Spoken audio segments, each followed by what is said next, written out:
안녕하세요. 이혼에 성공하고 혼자 살고 있는 평범한 싱글맘이에요. 사람 욕심이라는 게 끝이 없다는 말 들어보셨나요? 어릴 때부터 할머니께 그런 말을 종종 듣고는 했어요. 할머니께서는 그런 인간들하고는 아예 상종을 하지 않아야 사는 게 편해진다고 하시더군요. 하지만 살면서 그처럼 욕심 많은 인간을 만나본 적이 없어서 그런지 그 말을 얼마 전까지는 실감하지 못했었죠. 그리고 이혼을 하면서 그런 인간의 바닥까지 본 것 같은 기분이 들었고 이렇게 사연글을 쓰게 됐네요. 저는 부동산을 가진 아버지의 외동딸로 태어났고 커서는 아버지의 부동산을 관리하는 일을 시작했어요. 남편은 우연히 만났지만 여러모로 대화가 통해서 결혼을 하게 됐고요. 남편은 연애 시절엔 굉장히 잘해줬지만 결혼하면 남의 편이라는 말이 맞긴 하더군요. 모든 일에 자기 부모님을 최우선으로 두길 바라더라고요. 그 마음을 이해하지 못하는 건 아니에요. 사람 마음이야 다 비슷하잖아요. 아마 저도 마찬가지일 거고요. 그때와 같은 일이 벌어진다면 저 역시 저희 부모님을 최우선으로 두고 싶을 테니까요. 무슨 일이냐고요? 결혼 3년 차에 시부가 암에 걸리셨거든요. 이미 진행되고 있는 상황이었기에 솔직히 상태가 좋은 건 아니었어요. 모두가 침울해하고 있는 그때 시모가 그러더군요. 아가, 내가 너희 시아버지 돌보는 게 너무 힘들구나. 나도 몸이 성한 곳 없는 건 마찬가지고 집에서 내가 기댈 곳도 너뿐이다. 네가 시간 날 때 너희 시아버지 병간호 좀 해주면 안 되겠니? 별거 할 건 없어. 어차피 일은 간병인이 할 테지만 워낙 세상이 흉흉해 믿을 수 없으니 말벗 정도만 해주라는 거야. 솔직히 말하자면 정말로 거절하고 싶은 마음이었어요. 아픈 사람을 돌본 경험도 없는 제가 시부를 간병한다는 건 얼토당토 않은 일이라고 생각했거든요. 그렇지만 고민이 될 수밖에 없었던 이유는 아픈 사람이 그 누구도 아닌 시부였다는 점이었어요. 결혼 초에 며느리 사랑은 시아버지라는 말을 그대로 실천해준 분이 시부였거든요. 실수해도 너그럽게 넘어가 주시고 시댁 식구나 남편과 싸우면 저를 달래주는 사람은 시부뿐이었거든요. 고민은 짧았어요. 하기로 결심했죠.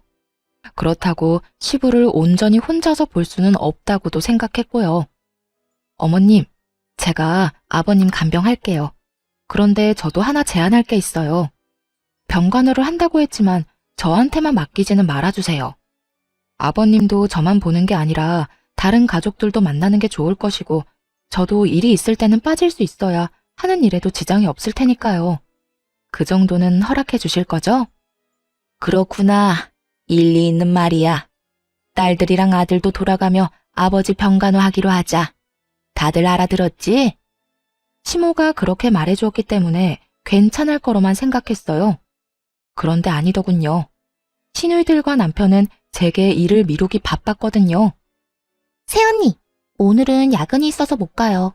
내일은 회식이 있고요. 저도 좀 힘들어요. 이번에 소개팅 때문에 저도 결혼은 해야 하잖아요. 어리고 철없는 신우들이야 그렇다고 쳐요. 결혼도 안 한 아직 놀기 좋아하는 아이들이었으니까 이해 못할 것도 없었죠. 그런데 문제는 남편 놈도 정말 철없이 구는 것이었어요.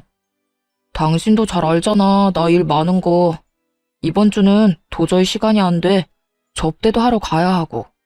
그리고 솔직히 우리 가족 중에 당신이 하는 일 제일 편하잖아. 앉아있기만 해도 돈 들어오는 관리인인데 내 생각도 좀 해줘. 가뜩이나 쉬는 날도 별로 없는데 그런 날까지 아버지 수발들러 가야겠어? 이런 건 당신이 좀 해줘도 되잖아. 100번 양보해서 여기까지도 참을 수 있긴 했어요. 열은 받았지만요. 그러나 이해할 수 없는 시모의 행동은 마치 불난 집에 부채질을 하는 것 같았죠. 예, 나 오늘 모임 있다. 내 간병 차례인 거 알기는 하는데 저번부터 잡혀있던 약속이라 미룰 수가 없네. 그러니까 네가 나 대신 오늘 병간호 좀 하거라. 솔직히 별로 할 것도 없지 않니? 그리고 시아버지가 아프면 며느리가 모시는 게 어떻게 보면 당연한 도리 아니니? 그러니까 너도 며느리 도리한다고 생각하고 시아버지 잘 모셔. 너도 우리랑 가족이 되고 싶잖아. 이번이 그 기회라고 생각하면 되지. 그런 말을 하며 제가 시부를 모시는 것을 정당화하려고 하더군요. 그렇게 장장 3년을 시부를 돌봤어요. 그 정도 기간이 제 한계였네요. 아무리 시부가 잘해줬다고 하지만 이제는 항암 치료뿐 아니라 치매 증상까지 나타났거든요. 그렇게 되니 더는 감당할 수 없겠더라고요. 그래서 가족들이 있는 곳에서 말했죠. 아버님, 이제 더는 못 모시겠어요. 저도 요즘 바빠서 시간 내기 힘들어요. 그리고 다들 저한테 맡기고 자기 스케줄 보러 가잖아요. 제가 여태 모신 만큼 당분간은 다른 분들이 아버님 모셔주세요. 당신은 어떻게 그런 소리를 아무렇지도 않게 해? 갑자기 당신이 이러면 우리는... 그리고 아버지가 당신 많이 의지하잖아. 나라고 기분이 좋겠어? 하지만 당신, 아버님이 어떤 상태인지 요즘 제대로 본 건 맞아? 치매 증상까지 있으셔. 아직은 경증이라 멀쩡하신 시간이 많지만 앞으로 얼마나 더 나빠지실지 알 수 없다고. 하긴 당신은 나한테 맡겨놓고 골프 접대하러 다니느라 몰랐겠지. 뭐? 영업하면 그 정도 할 수도 있는 거지. 그걸로 이러는 거야? 당신이야말로 아버지를 위해 이 정도도 못해? 하고 싶으면 가족들이 하면 되잖아. 아버님 가족들. 그 가족들이 아버님 안 돌보고 방치한 게 자그마치 2년이 넘어. 1년은 그나마 왔다 갔다 정도는 했지. 그런데 2년 동안 다들 어땠어? 나한테 떠맡기고 다들 밖으로만 나돌았잖아. 나도 이제 더 이상은 못해. 집에서 아버님 수발 들고 싶으면 당신이랑 아가씨들 그리고 어머님이 알아서 해. 예, 나까지 싸잡아 그렇게 말하면 어쩌니? 나도 너희 외조모가 아파서 병원에 다니고 있어. 그런데 나더러 친정어머니의 남편까지 보는 건 네가 생각해도 너무하다고 생각하지 않니? 시모의 친정어머니가 편찮으시다는 건 맞는 말이었어요. 하지만 매번 가는 것도 아니었고 아마 핑계라는 표현이 더 맞을 거예요. 어떤 정신 나간 인간이 병원 수발들러 가는데 높은 구두에 치마, 향수에 화장까지 풀 세팅하고 가나요? 수발들려면 편한 옷이 최고인데.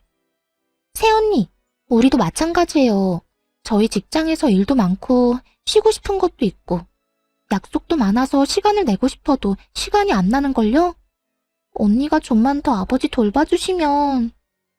언제까지요? 대체 언제까지 저 혼자 아버님 수발 들어야 하는데요? 애초에 제가 병간호하겠다고 한 조건은 가족들 모두 함께 아버님 돌보는 거였어요. 그런데 지금 어떻죠? 저 혼자만 일주일 내내 보고 있잖아요. 아, 그래서 열받았다고? 상황이 이렇게 됐으니 당신이 어느 정도 희생은 해야 할 거 아니야.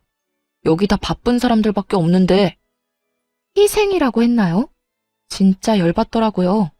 아니, 저는 뭐 일 안 하고 쉬는 사람인가요? 저도 건물 관리하려면 생각보다 바빴거든요. 남편은 제가 앉아서 돈이나 받으면 끝인 관리인이라고 생각한 모양인데 그거야말로 틀린 생각이죠. 언젠가는 아버지 부동산을 다 물려받을 테고 그걸 관리하는 법을 아버지에게 배우면서 일하고 있는 것과도 같았거든요. 열받아서 욕이라도 하려다가 좋은 생각이 났어요. 시부 병수발 초창기에 시부가 해준 이야기가 있었거든요.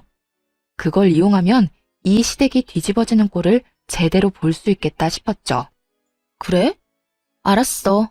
그럼 내가 계속 아버님 수발 들게. 기회를 주려고 해도 제 발로 차버리는데 어쩔 수 없는 거 아니겠어? 이렇게 이야기하니 시모가 의아한 눈으로 제게 물었어요. 기회라니, 그게 무슨 말이냐? 네, 아버님이 초반에 제가 수발드는 거 보시더니 고맙다고 사망보험은 수령인을 제 이름으로 해주고 싶다고 하셨거든요. 괜찮다고 말씀드렸더니 앞으로 당신 돌보는 사람에게 주시겠다고 하셨어요. 뭐? 그래서 너는 뭐라고 했는데? 제가 며느리이긴 하지만 피가 섞인 가족도 아니고 배우자도 아니잖아요. 그래서 부담스러워서 받지 않으려고 했는데 이러면 어쩔 수 없죠. 제가 아버님 옆에서 계속 눈도장 찍는 수밖에요. 이 말을 듣더니 시모와 신우들의 눈이 휘둥그레지더군요. 그러고는 순식간에 몸을 숙이며 말하더라고요. 예, 그런 일이 있었으면 미리 말했어야지. 앞으로는 네가 아버지 찾아오지 않아도 된다. 우리가 알아서 할게. 그래, 요즘 우리가 좀 무심하긴 했어. 앞으로는 이 애미가 아버지 옆에 꼭 붙어 있으마. 시모가 그렇게 말하자 신우들이 옆에서 아우성쳤어요. 엄마, 새치기 하는 게 어딨어. 우리도 아버지 볼 거야. 날짜 정해서 똑같은 시간만큼 보도록 해. 그거 아니면 절대 안 된다고. 일단 주말은 다 빼서 나 줘요. 나는 일하느라 바쁘잖아. 어머니랑 동생들은 일도 안 하는데 주말까지 붙어 있을 이유가 어딨어?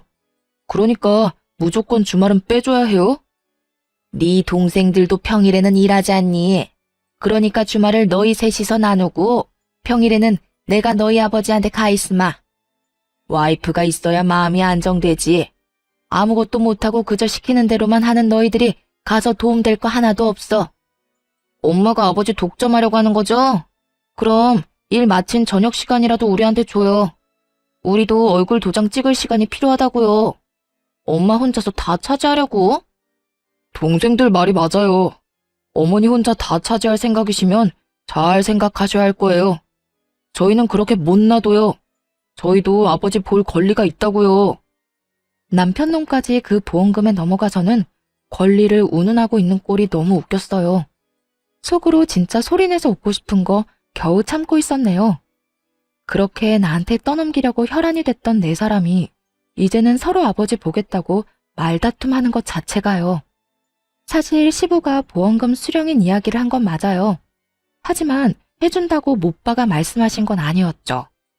게다가 중요하게 한 이야기도 아니었고 정말 딱 한 번 초반에 스치듯이 말하고 지나갔을 뿐이었어요. 하지만 그런 대화가 있었다는 것만으로도 네 사람이서 박 터지게 머리 쓰며 싸우더라고요. 서로 시부를 돌보겠다고 하는데 아우, 속에 막힌 돌덩이가 쑥 내려가는 기분이랄까요? 그렇게 수발드는 모임에서 드디어 한 발 빠지게 됐죠. 돈 앞에 장사 없다는 걸 깨닫게 되었네요. 그리고 이 시댁 인간들이 얼마나 돈에 환장하는지도 이때 알았고요. 그 이후로는 시부를 보러 간 적이 없네요. 문병 정도로 짧은 시간 다녀온 적은 있어도 제가 갈 때마다 시댁 식구들의 견제가 심해지는 통에 오래 있지도 못하고 바로 돌아와야 할 정도였죠. 편했어요. 이제 별다른 문제 없을 거라 생각하며 평온한 하루를 보냈어요. 그런데 제가 애를 낳고 쉬는 동안에도 아버지가 월급을 대신해서 용돈을 꼬박꼬박 챙겨주셨거든요. 그 용돈이 남편 월급보다도 많다는 걸 시모와 신우들이 알게 된 것이 화근이 되었고요. 친정아버지가 저 고생하는 거 보기 싫다고 사위인 남편에게 액수를 오픈해버렸거든요. 이 정도까지는 도와줄 테니 내 딸한테 무리시키지 말라고 으름장을 놨던 거죠. 뭐 그런 말을 들었다고 사람이 금방 바뀌는 건 아니었지만요. 대신 시모와 신우들의 눈이 바뀌긴 했죠. 예, 너 혹시 돈 좀 있니? 네 시아버지도 저렇게 아프고 내가 돈 쓸 곳이 있는데 돈 나올 곳은 없으니까 힘들구나. 혹시 돈을 좀 빌려줄 수 있어? 한 300만 원이라도. 많이 급하신가 보네요. 용돈으로는 감당하기 어려운 금액이기도 하고, 그런데 제가 그냥 빌려드릴 수는 없고 차용증을 썼으면 좋겠어요. 제가 아버지에게 용돈을 받긴 하는데 그 돈이 다 아버지 명의 계좌에 들어가 있어서 그냥 드릴 수는 없거든요. 괜찮으시겠어요? 괜찮다마다. 차용증이야 얼마든지 써줄 수 있어. 그러니까 좀 부탁한다. 염치가 없다고는 생각한다만 그래도 이렇게 도와줄 사람이 옆에 있는데 대출이나 금융기관 돌아다니는 것도 웃기지 않니? 어차피 일을 안 해서 대출 금액도 안 나오겠고 말이지. 주절거리는 시모를 뒤로 하고 차용증을 써줬어요. 그런데 그 뒤로는 신우들도 와서 돈을 빌려가더군요. 웃긴 건 갚을 생각은 않고 계속 빌려만 가더라고요. 마치 ATM에서 돈 꺼내 가듯이 말이죠. 처음에는 별말 안 했어요. 차용증이라는 강력한 문서가 있었으니까요. 남편은 이걸 아는지 모르는지 별 생각이 없어 보였고요. 그렇게 시모와 신우 둘이 빌려간 금액이 2년 만에 1억 정도로 불어나더군요. 당시가 결혼한 지 6년쯤 됐을 때예요. 그 금액을 이 인간들이 어떻게 감당하려고 그러나 슬슬 걱정이 되기 시작할 무렵 친정엄마에게 안 좋은 소식이 들려왔어요. 뇌졸중으로 고생하며 재활에 전념하던 어머니에게 2차로 뇌경색이 발견된 거예요. 게다가 이번에는 반대쪽 뇌였기 때문에 결국 양쪽 다 제대로 못 쓰는 처지가 된 거죠. 재활 전문병원에 입원하셔서 한참을 치료받았지만 상태가 그리 호전되진 않았어요. 외로움 많이 타는 어머니를 병원에 홀로 있게 두는 것도 좀 그랬고, 그렇다고 아버지에게 어머니 병간호를 부탁하는 것도 어려운 일이었죠. 아버지도 당뇨를 포함해 여러 지병에 시달리고 있었으니까요. 무리를 하거나 스트레스를 받을수록 몸 상태가 더 안 좋아지셨거든요. 결국 이번에는 친정어머니 병간호를 하기 시작했어요. 집에서 모시는 건 아니었고 병원에 가서 보는 거였으니 그나마 마음은 좀 편했죠. 그런데 남편놈이 어이없는 딴지를 걸더군요. 나 당분간 우리 친정엄마 병간호 때문에 병원으로 출퇴근할 예정이야. 집에 없으면 병원 가 있는 줄 알고 있으면 돼. 장모님 병원에 입원하셨잖아. 근데 너까지 꼭 병간호하러 가야 해? 간병인도 있다며. 간병인이랑 엄마 둘만 두는 거 내가 싫어. 우리 엄마 외로움을 얼마나 많이 타는데. 지금 엄청 심적으로 힘드실 거라 옆에서 위로해드리고 싶어서 그래. 그래서 지금 친정어머니 모시느라 애들이며 나며 다 내팽겨치겠다고? 당신 이렇게 이기적인 사람이었어?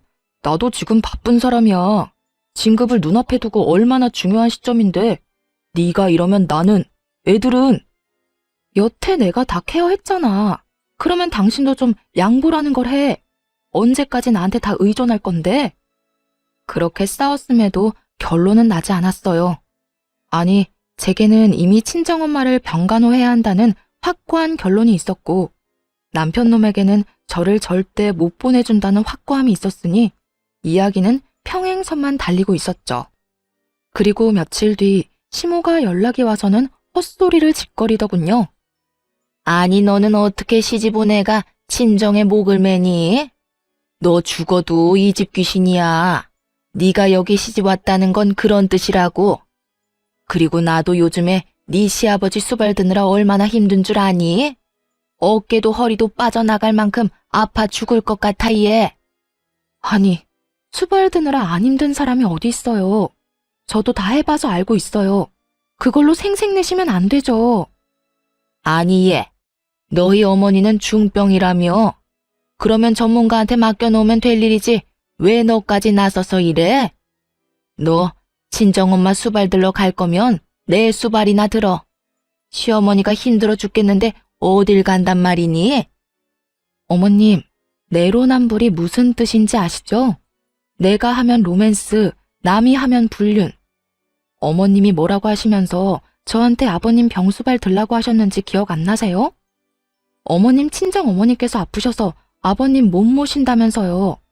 왜요? 어머님은 친정에 그렇게 다니셔도 되고 저는 안 돼요? 왜죠? 왜 우리 엄마는 제가 병간호하면 안 된다는 거죠? 그렇게 말하니 시모도 말문이 턱 막힌 모양이었어요. 하지만 아마 시모는 친정엄마 수발 같은 거 든 적도 없었을 거예요. 대신 놀러나 다녔겠죠.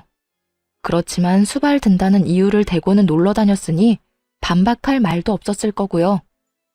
야, 너 우리 엄마한테 이게 뭐 하는 짓이야? 우리 엄마한테 따지는 거야 지금? 와, 너 진짜 웃긴다. 아버지 아파서 다들 아버지 모시느라 힘든데 어떻게 너 혼자 이렇게 태어내? 너는 왜 이렇게 이기적이야? 너도 우리 가족이라고. 우리 결혼한 거잖아. 그러니까 그러면 너도 내 가족이지. 우리 부모님 아파서 저러고 있는데 나한테 병간호도 못 가게 하는 게 남편이야? 그러는 네가 사위냐고. 웃기지도 않아? 보험금 탐나서 거기 붙은 인간들이 이제는 나 아버님 얼굴도 못 보게 하는데 태어나지 않을 건 또 뭔데? 뭐? 너 지금 말 다 했어? 넷이서 알아서 잘 모시고 있잖아. 나한테는 기회 줄 생각도 없으면서. 그리고 아버님 돌볼 정도로 건강한 어머님한테 내 수발이 필요하다고 생각해? 두 손 두 발 못 쓰는 우리 엄마는 왜 내 병간호조차 못 받게 하냐고 왜? 내가 친정엄마한테 간다니 그건 싫으니? 싫다는 게 아니잖아. 굳이 네가 장모님을 모실 필요가 있느냐는 거지. 왜? 아버님 수발에 육아 집안일까지 다 네 거 될까봐 걱정이야? 차라리 그런 이야기를 했으면 가사 도우미라도 붙여두겠다고 했을 텐데. 너 노선 진짜 잘못 잡았어. 나 묶어두려는 모양인데 그거 완전 꽝이라고. 이기적인 인간? 그거 너 이야기 아니야? 한바탕 화를 내고는 시댁에서 혼자 나왔어요. 있어봐야 좋은 소리 들을 것도 없고 열만 받았을 테죠. 그리고 저 인간들은 지금 자기들이 뭘 잘못하고 있는지도 몰랐어요. 제가 성격도 모르고 있었고요. 저는요, 한 번 아니다 싶으면 영원히 아닌 사람이거든요. 인내심이 많은 것은 착해서가 아니라 한 번 결정하면 인연을 확 끝내버리기 때문에 기회를 여러 번 주는 것이라는 걸 저것들이 모르고 있었다는 거죠. 그래서 이참에 끝을 내주기로 했어요. 그 길로 친정엄마가 입원한 병원으로 갔고 외박계를 신청했죠. 이미 급성기는 지나셔서 외출 정도는 가능한 상태였지만 혹시나 모르니 능력 있는 간병인까지 한 명 고용해서 집으로 모셨어요. 그리고 안방에 친정엄마를 모시고 방에 있던 남편 물건은 모조리 작은 방으로 다 던져버렸네요. 저녁에 남편이 집에 오더니 그 상황을 보고 경악을 금치 못하더군요. 그러면서 저를 작은 방으로 끌고 오더니 문을 닫고 한바탕 소리를 질러댔어요. 당신 설마 장모님 여기까지 모셔온 거야? 도대체 무슨 생각인데 왜 이렇게까지 해? 병원 가지 말라고 한 게 그렇게 화날 일이었어? 그래서 나 보란 듯이 이런 짓 한 거야? 내 집에 내 어머니 모시는데 당신이 왜 난리야? 그리고 우리 엄마면 네 엄마도 되는 거 아니야? 언제는 가족이 되는 게 그런 거라며. 그런 이유로 나한테 아버님 수발 들도록 맡겨놓고 이제 와서 우리 엄마는 안 된다? 걱정 마. 너한테 병간호하라고 안 할 테니까. 하더라도 내가 해. 그런 문제가 아니잖아. 어머님이 여기 와 있으면 내가 불편해. 내가 편하게 쉴 수가 없다고.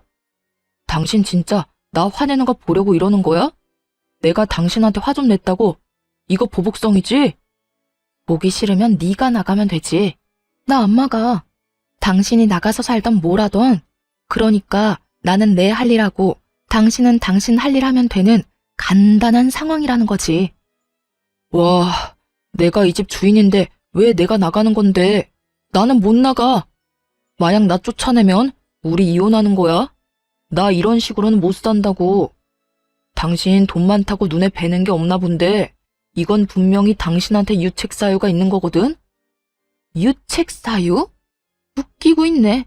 야, 네가 한 짓을 생각해봐. 네가 한 짓이 내가 한 짓보다 더하면 더했지 덜하진 않을걸? 그래, 너 맘대로 해. 이혼을 하자면 하고. 근데 미리 말하는데 난 이혼함과 동시에 모든 걸 원상태로 돌릴 거야. 그거 잘 알고 하라고. 무슨 뜻인지 제대로 이해를 한 건지는 모르겠지만 그렇다고 더 자세히 가르쳐줄 생각도 없었어요. 자기가 알아서 하겠죠. 남편 놈은 진짜로 열이 받았는지 변호사를 통해 이혼 소송을 진행하겠다는 연락이 왔더라고요. 내심 재산 분할하면 이 집에 대한 권리며 여러 가지를 자기한테 유리하게 진행할 수 있을 거라 생각한 모양인데 어림없죠. 저도 그냥 당하고만 있을 사람은 아니었거든요. 소장을 받은 그날 변호사를 고용해 본격적인 이혼 소송을 진행하기로 했어요. 그리고 그날 저녁 집으로 들어온 남편에게 말했죠. 오늘 짐 싸서 나가. 미쳤어? 여기 내 집이야. 내가 이 집 살 때 5천만 원 낸 건 기억도 안 나나 봐. 집값에 비해 워낙 작은 금액이라 기억도 안 났지만 웃으며 말했죠. 그거? 그 5천만 원 가지고 지금 집에 대한 소유권을 주장하려는 거야? 근데 어쩌나? 내가 그렇게 인정해주고 싶어도 일단 계산이 끝나지 않으면 인정해줄 수가 없거든. 그 말과 동시에 시모와 신우가 빌려간 돈에 대한 차용증을 남편 앞에 뿌려줬어요. 바닥에 떨어지는 서류들을 보며 남편 놈은 처음에는 이게 뭔가 하고 쳐다보더군요. 그리고 이내 그것이 차용증이라는 걸 알아보더라고요. 그리고 그 돈을 빌린 사람이 자신의 어머니와 두 동생들이라는 것도 알게 됐죠. 그거 당신 어머님이랑 당신 동생들이 나한테 빌린 돈이야. 아니, 따지면 우리 아버지 통장에서 빌려간 돈이지. 금액 다 합쳐보면 1억 넘으니까 이 돈 지금 당장 상환할 거 아니면 지금 이 집에서 나가야 할 건 너야. 그게 무슨 말이야? 난 이 집에서 못 나가. 아니, 안 나가. 내가 이 집 살 때 5천만 원 분명히 해왔다고. 그만큼은 나도 이 집에 있을 권리가 있지.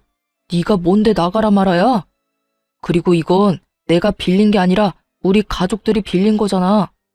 내가 그걸 갚아야 될 이유가 있어? 당연히 있지. 이거 받아갈 때 계좌가 네 명의 계좌였거든? 어머님이 쓰시는 계좌. 그리고 이거 기한이 언제까지인지는 알아? 우리가 혹시라도 갈라서거나 이혼하게 될 경우에는 즉시 상환이라고 적혀 있어. 너와 내 결혼이 이 차용증에선 가장 중요한 거라고. 뭐? 그게 지금 무슨, 너 그것까지 생각하고 빌려준 거야?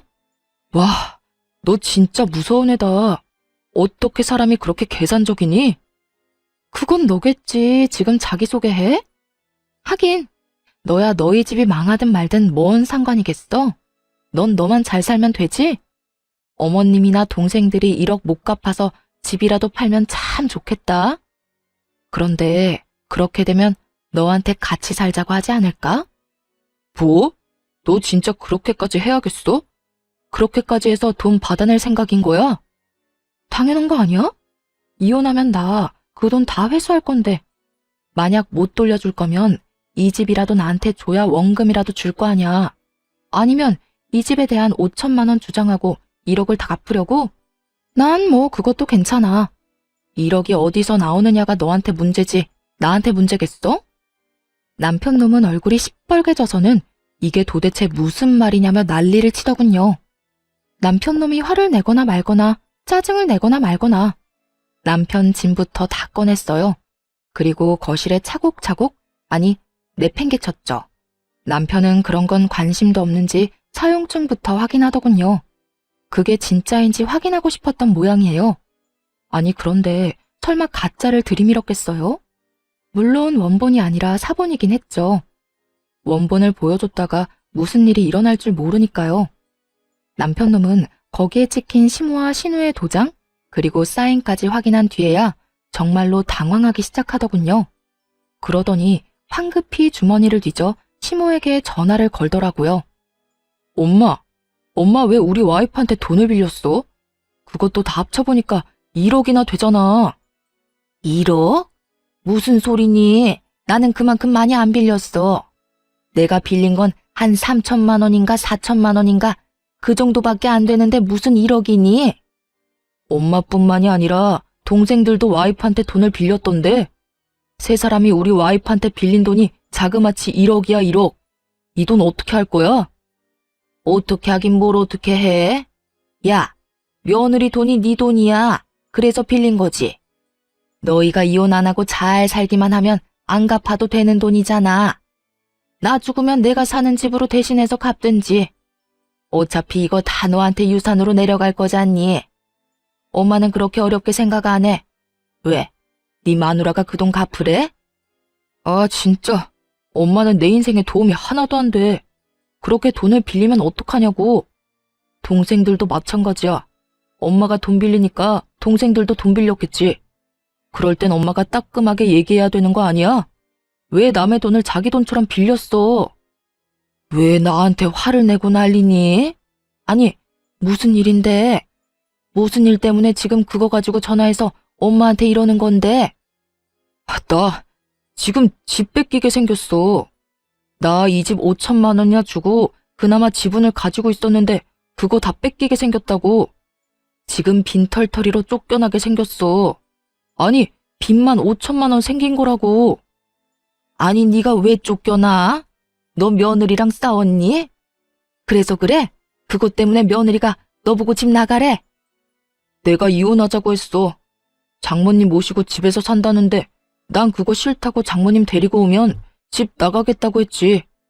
그리고 이혼할 거라고도 얘기했고. 근데 와이프가 정말로 장모님을 모시고 왔더라고. 그래서 내가 이혼 전문 변호사 사서 소장 보냈거든. 아니 그래서 지금 이혼을 한다고? 아 몰라. 나더러 빈털터리로 이 집에서 나가야 된다고 하면서 차용증을 들이밀잖아. 도대체 엄마랑 동생들은 사고를 얼마나 친 거야? 나 몰래 돈을 왜 이렇게 빌렸냐고. 지금 당장 돈 모아서 1억 갖고 와. 나는 그거 내고 이 집에 대한 소유권 주장해야 되겠어. 재산 분할도 하고 내 돈은 받아야 될 거 아니야. 예, 갑자기 그런 큰 돈이 어디서 생겨? 이 한밤중에. 엄마가 1억이 있었으면 돈을 빌렸겠니?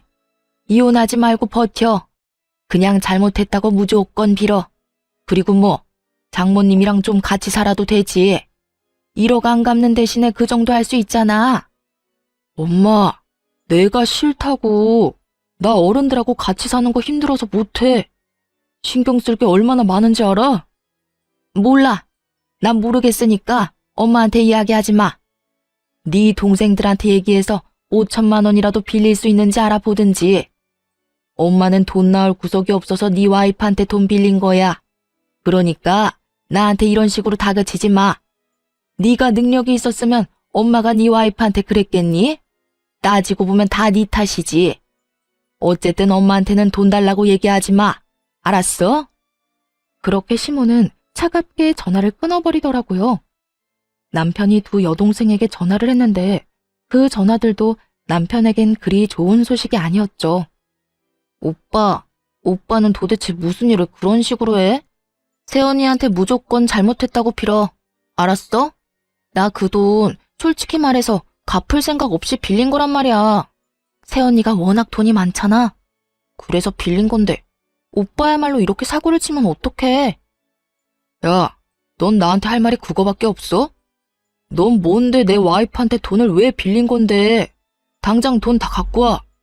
너 가지고 있는 거 다 팔아서라도 가지고 오라고. 네가 가지고 있는 명품들. 미쳤어? 그건 내 목숨이나 똑같아. 무조건 새언니한테 빌기나 해. 빈털터리로 이혼당하지 말고. 그리고 오빠 이혼해도 나 그 돈 못 줘. 오빠가 다 갚아야 한다고. 너 미쳤구나. 네가 빌린 돈을 내가 왜 갚아? 네가 갚아야지. 거기에 다 적혀있어. 내가 못 갚으면 오빠가 갚아줄 거라고. 그건 무효야. 내가 차용증 쓰는 자리에도 없었는데 왜 내 이름을 팔아? 몰라. 법적인 건 모르겠고 그렇게 됐으니까 오빠가 알아서 하라고. 그렇게 전화를 끊고서야 남편 놈은 약간 제정신이 돌아왔나 보더라고요. 화가 나서 이혼 소장을 보낼 때랑은 딴판인 얼굴로 그러더군요. 여보, 미안해. 내가 말이 좀 심했던 것 같아. 사실 그렇지. 우리 아버지도 모시라고 했는데 당신 어머니 못 모시게 하는 것도 말 안 되는 일이긴 하지. 내가 요새 너무 스트레스 많이 받아서 잠깐 돌았었나 봐. 내가 왜 그런 짓을 했는지 모르겠네. 변호사한테 얘기해서 소송 진행하는 거 없던 일로 할 테니까 당신도 이 정도쯤에서 나 용서해주고. 나는 용서할 생각 없으니까 당장 짐 싸서 나가. 우리 엄마 모셔야 되니까 나가라고. 나랑 우리 엄마 정신 사납게 해놓고 그냥 넘어갈 생각은 아니지? 나는 한번 피를 보면 끝장을 보는 사람이야. 네가 먼저 시작한 거고 난 끝장을 봐야겠어. 걱정하지 말고 나가. 돈은 내가 어떻게든 다 받아낼 테니까. 여보, 제발 부탁이야. 나 이렇게 나가면 갈 곳도 없어. 그리고 갚을 돈도 없다고. 1억을 도대체 무슨 수로 갚아? 그건 나한테 할 말이 아니지. 당신 어머니랑 당신 동생하고 상의해야 되는 일 아니야? 아니면 내가 5천 떼줄까? 대신 이 집에 대한 건 미련 버리고 깔끔하게 1억 갚으면 되지. 의미가 없잖아. 그냥 용서해주면 안 돼? 내가 그냥 잠깐 정신 나갔다고 생각하고 앞으로 당신한테 바짝 엎드려서 살게. 이렇게 빌게, 제발. 빌 거 없고 그냥 나가기만 하면 돼. 이혼 서류 다시 보냈을 때 확인했고 우리도 차용증 관련해서는 증거자료 소명할 테니까 그렇게 알아. 그리고 네가 왜 갈 데가 없어? 너 시댁 가면 되잖아. 어머님이랑 아버님이랑 두 동생들 있는 시댁 가서 잘 살면 되지. 아니면 그 집 담보로 대출이라도 당기면 되겠네. 그걸로 1억 갚고 나면 너도 이 집 소유에 대해서 주장할 수 있지 않겠어? 그렇게 말은 했지만 솔직히 그대로 될 거라는 생각은 안 했어요. 시모가 돈이 없다고 절 찾아왔을 때 다른 곳에 연락을 안 해보고 왔을 리가 없잖아요. 분명히 은행이며 대출이며 다 알아보고 왔을 거예요. 시부가 지금 병상에 있으니 시가에 대한 권한을 가지고 있는 건 와이프인 시모였죠. 시부가 참 마음이 착한 사람이거든요. 말년에 그 집에 시모 이름을 넣어 공동 명의로 해줬다고 하더라고요. 그랬으니 분명 자기 지분에 대한 담보대출에 대해서 최소한 물어는 봤을 가능성이 컸죠. 여보, 진짜 이럴 거야? 우리 같이 산 세월이 있는데 한 번 실수한 거 가지고 이러는 건 아니잖아. 한 번 실수? 너 한 번만 실수한 거 아니거든? 나한테 여러 번 실수했어. 그간 내가 참아준 거고. 내가 왜 참아줬는 줄 알아? 난 한 번 아니라고 생각하는 건 끝장을 봐야 속이 시원한 사람이거든. 그래서 끝까지 참아준 거야. 아니 여보, 내가 정말 미안하다니까. 시끄럽고 너랑 나는 여기까지가 끝인 거야. 당장 시댁으로 돌아가. 짐은 내가 알아서 다 챙겨줄게. 그러니까 걱정 말고 나가. 결국 남편 놈은 어깨를 축 늘어뜨리고 시댁으로 돌아갔죠. 돌아가는 내내 아마 자기 머리 쥐어 뜯었을 거예요. 섣부르게 이혼소장 날린 거 후회하면서.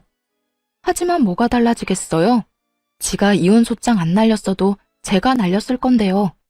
그리고 진짜 대환장 파티는 그 다음날 벌어졌죠. 시모와 신우 남편 놈이 모두 찾아와 이런 법이 어딨냐며 난리를 쳤거든요. 얘, 너 이렇게 사람한테 유예기간도 안 주고 이러는 거 아니다. 이런 일이 있으면 미리 얘기를 하고 우리가 대비를 할 수 있도록 했어야지. 어떻게 이렇게 이혼 통보를 하루아침에 할 수가 있어? 이혼은 남편이 먼저 하자고 한 거예요. 제가 먼저 하자고 한 적 없고 저는 남편이 이혼 변호사 사서 보냈길래 저도 오케이 하고 이혼하기로 결정한 거고요. 제가 통보를 안 한 게 아니라 남편이 어머님한테 얘기를 안 한 거겠죠. 시모는 좌불안석 내내 초조해하는 남편을 째려보더군요. 그러면서 제게 말했어요. 예, 결혼이라는 게 그렇게 쉬운 게 아니고 이혼이라는 것도 그렇게 쉬운 게 아니야. 어렵게 맺어진 인연 어떻게든 보듬고 양보하고 서로 함께 걸어가며 살아야 하는 거지. 이렇게 화난다고 막 이혼하고 그러는 거 아니다. 너도 다시 한번 생각해봐라, 응? 돈 갚을 수단이 없었는지 아니면 제가 생각한 대로 시댁 집조차 담보대출을 이미 받았는지 이제 와서 애걸복걸하는 꼴이 너무 웃기더라고요. 저는 이혼소송 계속 진행할 거고요. 이혼할 때까지 할 거예요. 그리고 돈도 다 받아낼 거예요. 저한테 와서 이러지 마시고 돈이나 어떻게 상환할지 가서 상의해보세요. 차갑다 못해 서리빨이 부는 제 목소리에 결국 아무도 대꾸 못하고 나가버리더군요. 제가 며느리로서 가족이 되려고 노력했을 때는 자기들이 떵떵거리며 저한테 큰소리 칠 수 있었겠지만 이제 이혼을 눈앞에 두고 있으니 저한테 그 사람들은 그냥 돈 빌려간 사람일 뿐이잖아요. 그 사람들한테는 내가 돈을 빌려준 사람이고요. 그러니 이렇게 저자세로 나오는 것도 당연한 일이었죠. 그런데 이렇게 정신없는 와중에 시댁에는 또 사건이 터졌더라고요. 시부가 결국 흡인성 폐렴으로 앓다가 돌아가시게 된 거였어요. 그간 치매까지 중증으로 진행돼서 굉장히 힘든 상황이었는데 시부가 돌아가셨다니 슬프긴 하더라고요. 게다가 시부는 돌아가실 때까지 워낙 아프셔서 평생 모으신 돈을 치료비로 끌어다 쓰신 걸로 알아요. 그래서 이렇다 할 재산도 없고 시모가 살고 있는 집이 전부라고 알고 있었거든요. 그런데 그 와중에 시모와 신우들은 시부의 사망보험금에만 다들 정신이 팔려있더군요. 하긴 그게 나오면 저한테 1억 갚고 집에 관해서도 주장할 수 있으니까요. 뭐 그렇다 하더라도 저야 위자료를 청구하면 되기에 별로 큰 문제는 되지 않았지만요. 그런데 정말 그들에게 경악스러울 법한 상황이 발생했어요. 저도 이런 상황이 생길 거라고는 꿈에도 상상조차 못했네요. 야, 너 이게 어떻게 된 일이니? 왜 우리 남편 사망보험금 수령인이 너 이름으로 돼 있는 거야? 그 이야기를 듣는데 깜짝 놀랐어요. 시부가 지나가듯 했던 한마디, 그것도 해줄까 싶다라고 지나가는 말로만 들었을 뿐이었거든요. 그런데 정말로 제 이름으로 되어 있었다니. 저도 모르죠. 보험회사에 연락해 보셨어요? 보험사를 이야기하자 시모의 눈에 띄게 당당하던 기색이 줄어들더군요. 뭔가 있다 싶었어요. 설마 시모가 그런 조사도 안 해보고 이렇게 따질 사람은 아니라고 생각했지만 도대체 어떤 상황이길래 갑자기 저러는지 알 수가 없었죠. 말해보세요. 보험회사에서는 뭐라고 하는데요? 대답이 없길래 직접 보험 설계사에 전화를 해서 물어봤어요. 그랬더니 그 설계사가 이렇게 말하더군요. 아유, 며느님이 아버님한테 얼마나 잘했는지 나한테 전화 와서는 자기 사망보험 수령인을 며느리로 바꾸고 싶다고 하시더라고요. 그래서 제가 같이 가서 바꾸는 거 도와드렸죠. 그게 언제였는데요?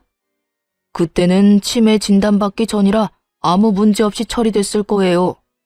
암 진단받은 지 2달 만에 바꾸신 거라 저도 의아해서 물어봤더니 며느리가 자기 수발 드느라 고생이 많다고 이거 주고 가면 손자에게도 도움이 되지 않겠냐고 하시더라고요. 보험 설계사의 이야기를 듣던 시모가 혀를 차며 말하더군요. 그 인간이 뭘 잘못 먹어도 한참 잘못 먹었지. 병간호하고 2달 만에 수령인을 바꿔? 아니, 돈 많은 며느리 걱정을 왜 해? 돈 없는 우리나 걱정해야지. 아마 아버님은 저희가 이혼할 거라고는 생각 안 했겠죠. 우리가 이렇게 틀어질 거라는 생각도 못 했을 테고요. 그래서 아무 생각 없이 제 앞으로 보험금 수령인을 남긴 것 같아요. 게다가 그건 다른 가족들에게 경고의 메시지이기도 했을 거예요. 너희들이 나를 방치하면 내가 며느리에게 더 잘해준다는 경고. 그런데 문제는 그렇게 해놓고 치매에 걸려버린 거죠.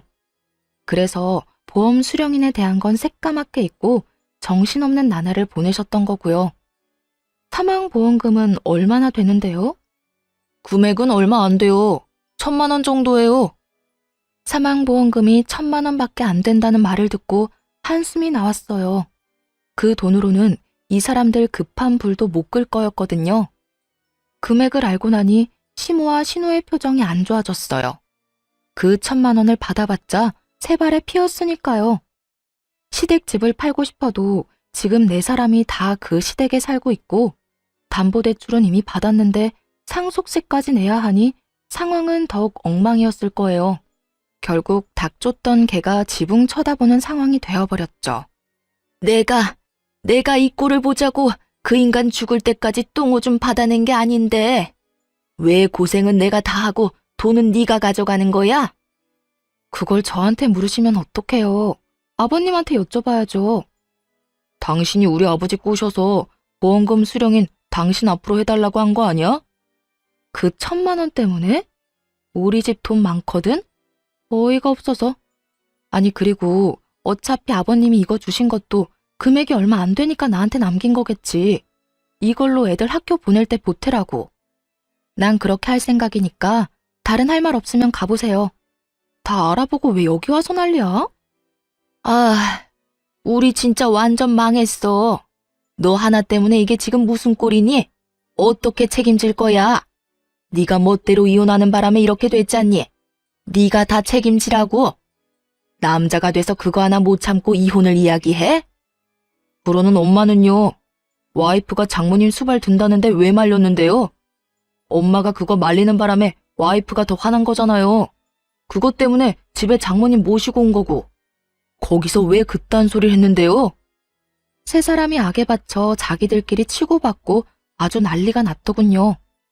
결국 아무것도 얻지 못하고 떠나는 그들을 보며 그들이 떠난 후 진짜 박장대소했네요. 와, 진짜 아버님께 감사하더라고요.